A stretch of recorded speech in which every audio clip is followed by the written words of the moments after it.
Alright, we're recording. Let's get this set up. No, that's not quite right.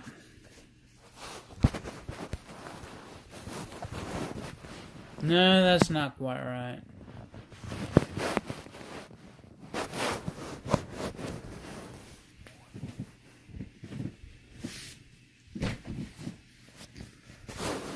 There we go, that's much better.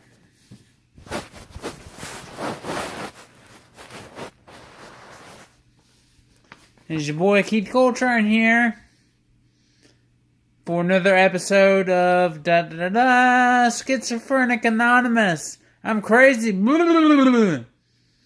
Yeah, this is something I'm gonna try to do every Sunday if I can.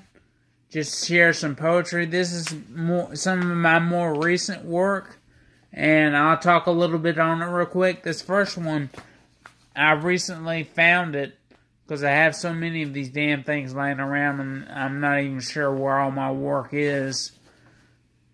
But it was pretty good, and I'll read it to you guys so you can enjoy.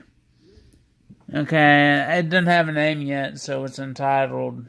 So please make a comment down below and tell me what you think it should be called. And by all means, like and subscribe to my channel because I need all the help I can get. Because, again, I'm crazy. Enough of that.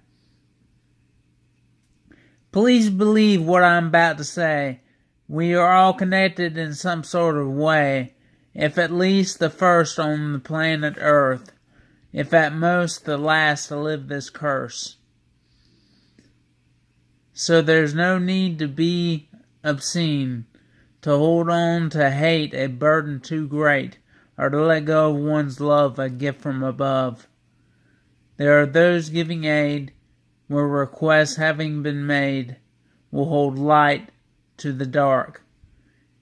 Keep sight on one's mark, and never let go, despite this tirade. I thought it flowed pretty well. And this next one,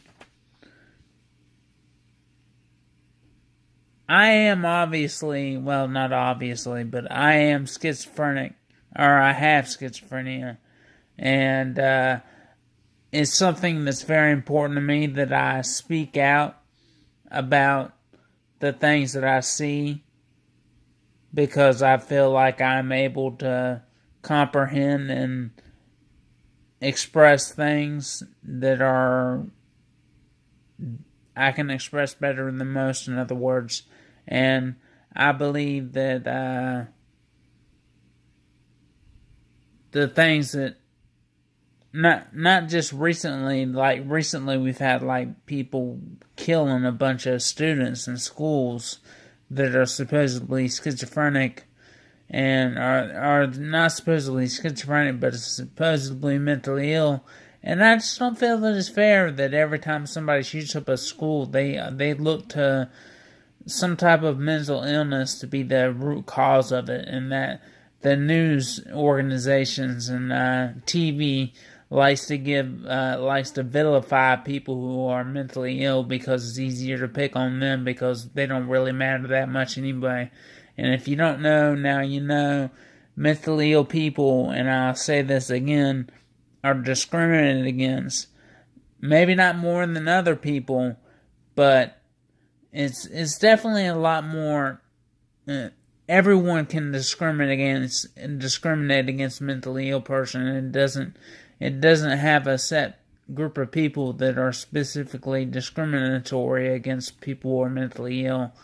And there are tons of bad things that have happened to people who are mentally ill in this nation's history and in the world's history. And it's sad, and I'd like to change it if I could, but all I can do is just sit here and speak out on a YouTube channel that maybe nobody's even going to listen to. But here it goes. This is called Bad People Kill, Not Mad People. experimented on at the turn of last century. I cannot express the righteousness that burns inside of me, where once we lived inside the asylums, where horrible things happened to us, and if you don't believe me, or you think I deceive, check your history and you will see. Now we populate hospitals. The money we make, very little. That's not the worst of this God-given curse. It's that our friends and our families usually abandon. All that we would need is a little more understanding. How could people possibly perceive, how can they, that we could be more than they let us be? How can we? Every time denizens destroy, the newspapers employ what they must have been, that it must have been one of us. Prisons overpopulate, and I'm trying to instigate. But how about you blame the moral standing of society for once? Strong words. But yeah, people who have a mental illness are just like everyone else, except they may think strange things or see strange things, or hear strange things. But I think strange things. I don't hear or see things that aren't there. I think things that aren't true, which leads me to think sometimes that I don't have a mental illness, but I know that's probably not true because the things that I think are so outlandish and unbelievable that you would have to be a freaking idiot to believe it. But I guess I'm a freaking idiot because I believe it now, and I'll believe it until the day that I die, probably. But that's just my stubbornness, I guess. So that's the little